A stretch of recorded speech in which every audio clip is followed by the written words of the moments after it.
Welcome to Popternative, where we dive into topical discussions from the worlds of pop culture, social media, and sports. Here is your host, Peter Remoliotis, aka PD Beats.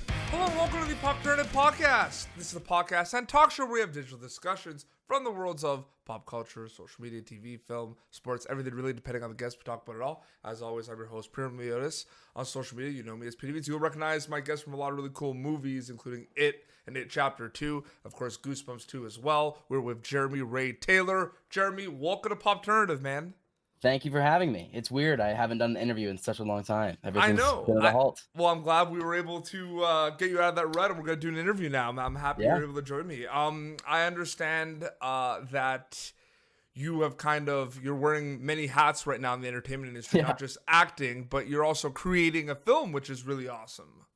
Yeah. So we just started, I guess a few months ago, and we kind of made our own production company. It's called Sling and Stone Films. And it just kind of went down a spiral that we didn't expect it to go down to, a good spiral. And we did a Kickstarter for our brand new film, Unarmed Divide. It's a short film. And then we raised some money, we filmed, and now we're in the late stages of post-production. It's about a Marine, and it kind of goes through his day in the life and then rewinds back and shows his day in the life with his PTSD. Oh, wow. And how it affects him and his family. And it's really close to us, because my brother and my sister-in-law both were in the Navy and have experienced a little bit of that as well. So very close to home for us. Super excited for it. But I feel like that's kind of the trends right now in film and entertainment is projects that are close to home for the people creating them. Right. Yeah, and I think that's why it was so fun and why it kind of just came to us, is because it's all from, not that these things have happened in his experience, but his wife has experienced some, and he's heard many stories, and he's had a lot of friends that have committed suicide from it and everything. And the numbers are ridiculous of how many people commit suicide out of the military and things like that. And I think they deserve so much respect for doing that. Well, I call a lot of you, like, whether you act, you direct, you write, you're all storytellers. So I think it's really cool and really good that a young storyteller like yourself wants to draw awareness to an important issue like that, man. That's awesome. Yeah. Thank you very much. I definitely wanted to ask, I mean, I said storytelling. I mean, was that the plan for Jeremy Ray Taylor? Like, did you know that you wanted to do not just acting and you wanted to do kind of behind the camera as well? That's kind of the thing, is like, Jeremy Ray Taylor has never had a plan. Like, I mean, seriously, when I was 8 years old and I started acting, I didn't know I was starting acting. I didn't know what the frick I was getting into. Yes. And I got thrown into it, and it happened, and it worked. Yeah. And I'm very blessed to just be thrown all these opportunities. And I've always been interested, especially since It, to explore the other side of the camera. Yep. I mean, working with such an amazing director like Andy, he makes it look so easy that you just kind of want to try it out for yourself. Yeah. And so, this is the first project I've ever directed. I enjoyed it so much. And we did it all locally. It was all in my hometown, which is the coolest thing ever. So that's amazing. Okay, you did mention It. So I gotta say, I mean, it's a mega franchise. You're part of like one of the biggest kind of franchises in like the horror thriller kind of atmosphere, kind of landscape right now. I mean, simple question. I mean, it's two questions, I guess. Has it ever sunk in that you were part of such an incredible two films? And then two, I mean, what's it like, man? What's it like being one of those kids part of like that, like are being watched like all around the world? Like, it must be nuts for you. It's definitely insane. I try and not let it sink in, because that's very dangerous. Yeah. But I think the main thing is, like, I'm in a world record breaking movie, but it's not me who broke the records, it's the fans, and I pour all my love to them, because although the movie was good, I was an actor in it. Andy directed it, and they watched it hundreds of times, so I thank both of those sides. And I definitely think it obviously couldn't have been done alone. And it's ridiculous being a part of it. Yeah. I mean, it's such a giant project, and then the two parts was crazy to experience, because it was a little bit bittersweet, because it was nice to see all of our blood, sweat, and tears wrapped up into a gift and popped on a bow. But it's also sad to see it end because it was my first project ever, or not first project, but first big project, and I enjoyed it so much, and I'm loving the repercussions. What I find really cool is Finn Wolfhard was kind of known because he did Stranger Things, so people saw him in it and recognized him from Stranger Things. Everyone else, though, afterwards, including yourself with Goosebumps 2, had other projects afterwards, not just it, which I think is really, really cool, but a bit rare as well, right? Because there's 6 of you, and you all kind of went on and kept the ball rolling, you know what I mean? Right, and actually the craziest thing about that is most people would think that they, Finn was casted because he was super famous and they might have been able to pull some clout. But yeah, exactly. So Finn didn't have Stranger Things on his belt whenever he got casted for it. So we were all technically nobodies at the time. I mean, really. And so for them to take a chance on such a giant project for nobodies was really cool. Yeah. And yeah, I think it did great things for all of us in the fact that we all got more projects and got things to work on. You worked on this film that you talked about at the beginning of our interview, but I mean, is it with COVID right now, a lot of projects are kind of up in the air right now, but I mean, you did Goosebumps 2. I mean, like you say, you don't have a plan, but I mean, if the opportunity comes, being in kind of a big kind of fantasy kind of world like that, would Jeremy Ray Taylor do it again? Absolutely. 100%. I'm definitely not leaving the acting world. That's for sure. I enjoy it too much. And so I'm still working really hard right now because COVID, although it brought everything to a halt, our production company is all local and it's mainly family owned. Yeah. So I'm editing from my PC, you know what I mean? So for sure. So it's been nice to be able to still work and we have giant things coming. We're working really hard on that. And I just booked a lead role. But I can't say anything about it, anything. But I can tell you it might have a little bit to do with street racing, which is gonna be sick. It's gonna be one of those movies that makes everybody want to become something, like Creed. I'm super excited for it. It's definitely more of a passion project for me. It's gonna be a little bit smaller, but I'm super excited for it. And we have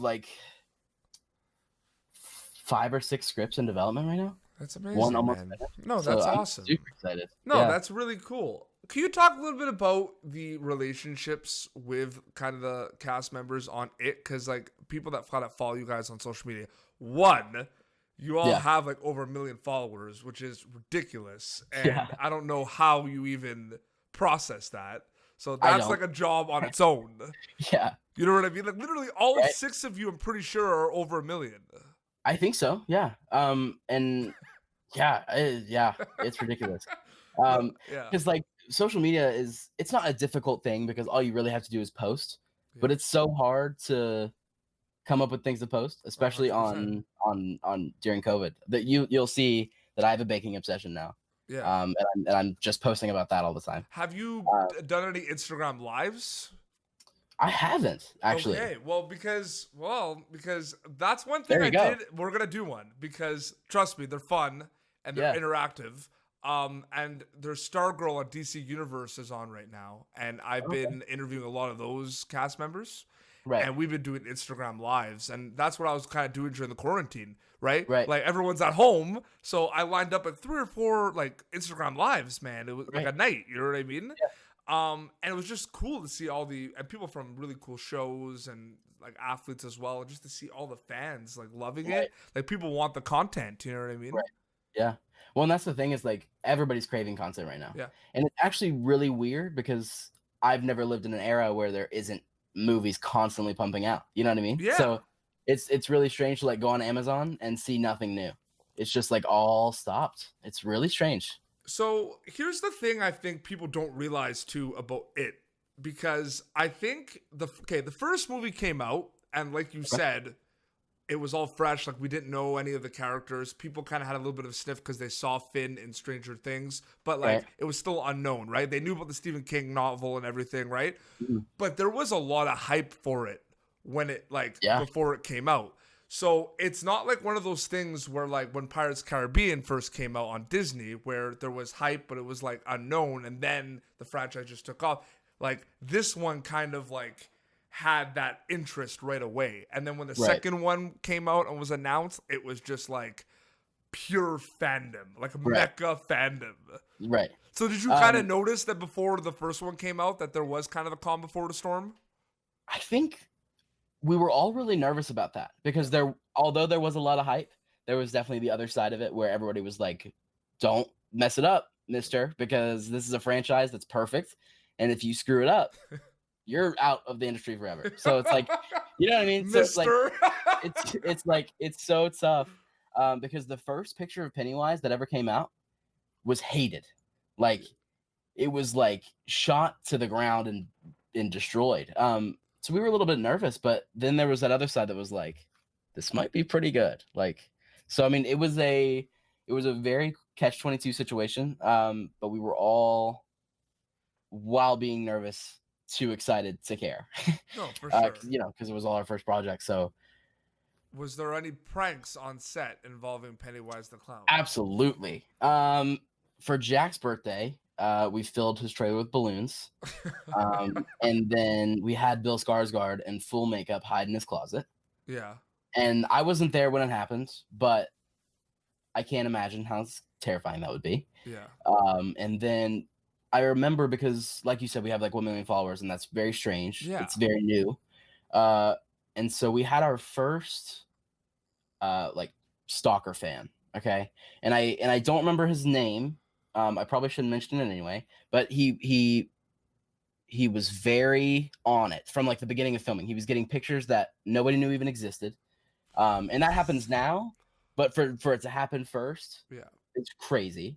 And so we were all kind of worried about this guy. He was like, "Oh, I would love to come visit on set. Like, where are you guys filming?" and stuff like that. Oh, neat. And he was getting these pictures. So it's like, how do you even do that? So then I got a letter one day from this guy saying, they said I couldn't come on set, but they said I could give someone this letter. So whoever this gets to, come to the gate and let me in.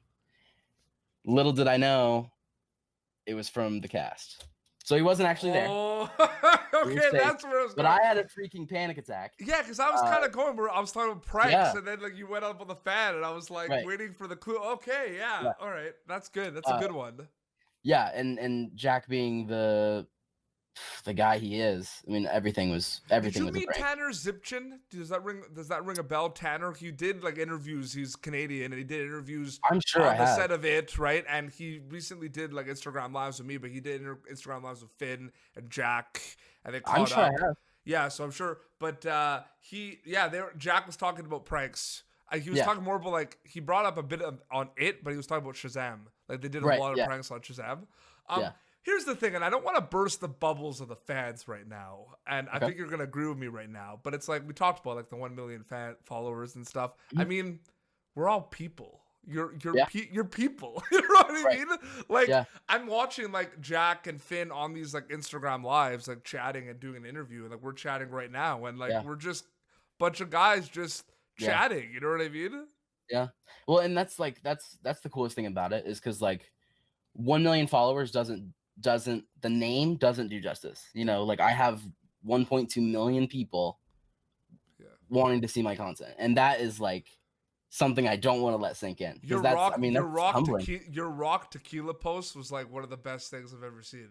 Thank you. That was awesome. But the thing is, here's the thing though. I would actually, if I were you, because I have a background in communication, social media. I went to school for it.